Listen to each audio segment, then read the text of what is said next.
നമസ്കാരം. മൃഗീയമായ ഭൂരിപക്ഷം നേടി UDF അധികാരത്തിലെത്തുമ്പോൾ മുഖ്യമന്ത്രി സ്ഥാനത്തിനായുള്ള വടംവലി ആ മഹാവിജയത്തിൻ്റെ ശോഭ കെടുത്തുകയാണെന്ന് പറയാതെ വയ്യ. കഴിഞ്ഞ 10 വർഷങ്ങൾ പിണറായി വിജയൻ എന്ന കേരളം വെറുക്കുന്ന ഏകാധിപതിയായ മുഖ്യമന്ത്രിയുടെയും അയാളുടെ ശിങ്കിടികളുടെയും കീഴിൽ ഈ ജനാധിപത്യ രാജ്യത്ത് ജീവിക്കേണ്ടി വന്ന ഒരുപാട് ഹതഭാഗ്യരിൽ ഒരാൾ മാത്രമാണ് ഞാനും. ഇനി വരുന്ന സർക്കാരിൽ പ്രതീക്ഷയുണ്ട്. പക്ഷേ മുഖ്യമന്ത്രി കസേരയ്ക്ക് വേണ്ടിയുള്ള ഈ വടംവലി സർക്കാരിനും പാർട്ടിക്കും ദോഷം ചെയ്യും. പ്രധാനമായും 3 പേരുകളാണ് മുഖ്യമന്ത്രി സ്ഥാനത്തേക്ക് ഉയർന്നു കേൾക്കുന്നത്: Ramesh Chennithala, KC Venugopal, VD Satheesan.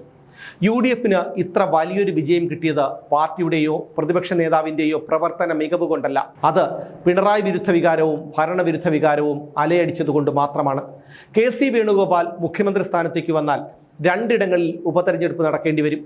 Venugopal MP ആയ ആലപ്പുഴയിലും അദ്ദേഹം MLA ആകാൻ മത്സരിക്കുന്ന മണ്ഡലത്തിലും.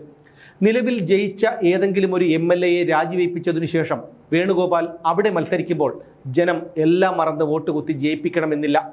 അങ്ങനെ 2 തെരഞ്ഞെടുപ്പുകൾ നടക്കുമ്പോൾ പൊതുഖജനാവിന് കോടിക്കണക്കിന് രൂപയാണ് നഷ്ടമാകുന്നത്. ജനങ്ങൾ മണ്ടന്മാരല്ല, അവർക്ക് ഇതെല്ലാം അറിയാം.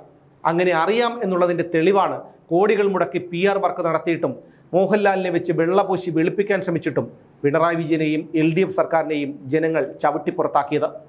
അതുകൊണ്ട് മുഖ്യമന്ത്രി സ്ഥാനം മോഹിച്ച് വിജയിച്ച ഏതെങ്കിലും ഒരാളെ രാജിവയ്പ്പിച്ച് ആ മണ്ഡലത്തിൽ മത്സരിച്ച് അനായാസം ജയിക്കാമെന്നാണ് കണക്കുകൂട്ടലെങ്കിൽ അത് കയ്യാലപ്പുറത്തെ തേങ്ങ പോലെയാകും. ഇനി ആലപ്പുഴയിൽ KC വേണുഗോപാൽ രാജിവെക്കുകയാണെങ്കിൽ അവിടെ NDA സ്ഥാനാർത്ഥിയായി മത്സരിക്കുന്നത് ശോഭാ സുരേന്ദ്രനായിരിക്കും. നിഷ്പ്രയാസം ശോഭാ സുരേന്ദ്രൻ അവിടെ ജയിക്കുകയും ചെയ്യും. കാരണം ആലപ്പുഴയെ BJPയുടെ A ക്ലാസ് മണ്ഡലമാക്കി കൊടുത്തത് ശോഭാ സുരേന്ദ്രനാണ്. മാത്രമല്ല, വേണുഗോപാലിൻ്റെ നടപടിയിൽ അമർഷമുള്ള കോൺഗ്രസ്സുകാർ തന്നെ ശോഭാ സുരേന്ദ്രനെ ജയിപ്പിക്കും. അങ്ങനെ വരുമ്പോൾ KCയുടെ രാജി BJPക്ക് ഗുണം ചെയ്യും.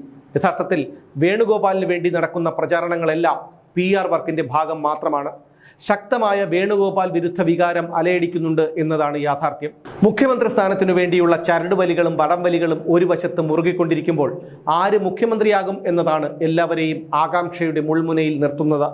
കിട്ടുന്ന വിവരങ്ങൾ ഇങ്ങനെയാണ്: കോൺഗ്രസിന് ആകെ 63 MLAമാരാണുള്ളത്. ഇതിൽ 26 MLAമാർ രമേശ് ചെന്നിത്തലയുടെ പക്ഷത്താണ്. 7 പേർ നിഷ്പക്ഷരാണ്. അവർ ആരുടെയും പേര് നിരീക്ഷകരുടെ മുന്നിൽ പറഞ്ഞിട്ടില്ല. സതീശനോടൊപ്പമുള്ളത് വെറും 8 പേർ മാത്രമാണ്. പിന്നെയുള്ള 22 പേരാണ് KC വേണുഗോപാലിനോടൊപ്പമുള്ളത്. അങ്ങനെ വരുമ്പോൾ മുൻതൂക്കം രമേശ് ചെന്നിത്തലയ്ക്കാണ്. ഇനി മറ്റൊരു വശം, രാഹുൽ ഗാന്ധി ഒരിക്കലും വേണുഗോപാലിനെ കേരളത്തിലേക്ക് അയക്കില്ല. പഞ്ചാബിലും ഉത്തരാഖണ്ഡിലും മണിപ്പൂരിലും ഹിമാചൽ പ്രദേശിലും ഉത്തർപ്രദേശിലും അടക്കം തെരഞ്ഞെടുപ്പ് വരികയാണ്. അങ്ങനെ ഒരു സാഹചര്യത്തിൽ ഒരിക്കലും കേരളത്തിലേക്ക് വരാൻ കഴിയില്ല വേണുഗോപാലിന്. മാത്രമല്ല, പാർലമെന്റിൽ രാഹുൽ ഗാന്ധിയുടെ നടപടിക്രമങ്ങൾ കൈകാര്യം ചെയ്യുന്നത് വേണുഗോപാലാണ്. അതായത് വേണുഗോപാലിൻ്റെ മേൽനോട്ടമില്ലെങ്കിൽ ഇനി വരുന്ന സംസ്ഥാനങ്ങളിലെ തെരഞ്ഞെടുപ്പുകളിൽ വമ്പൻ പരാജയമായിരിക്കും കോൺഗ്രസ് ആ സംസ്ഥാനങ്ങളിൽ നേരിടേണ്ടി വരുന്നത്. കൂടുതൽ MLAമാരുടെയും പിന്തുണ രമേശ് ചെന്നിത്തലയ്ക്ക് തന്നെയാണ്. 7-8 പേരുടെ പിന്തുണയിലേക്ക് VD സതീശൻ ഒതുങ്ങിപ്പോയിരിക്കുന്നു. ഇപ്പോൾ നടക്കുന്നത് മുഴുവൻ PR വർക്കുകളും കാഴ്ചക്കാരെ കൂട്ടാനുള്ള ചാനലുകളുടെ തെറ്റിദ്ധാരണാജനകമായ പ്രചാരണങ്ങളുമാണ്. എന്തായാലും മുഖ്യമന്ത്രി സ്ഥാനത്തേക്ക് രമേശ് ചെന്നിത്തലയ്ക്കാണ് സാധ്യത കൂടുതലെന്നാണ് പുറത്തുവരുന്ന വിവരങ്ങൾ ചേർത്ത് വായിക്കുമ്പോൾ മനസ്സിലാക്കാൻ കഴിയുന്നത്.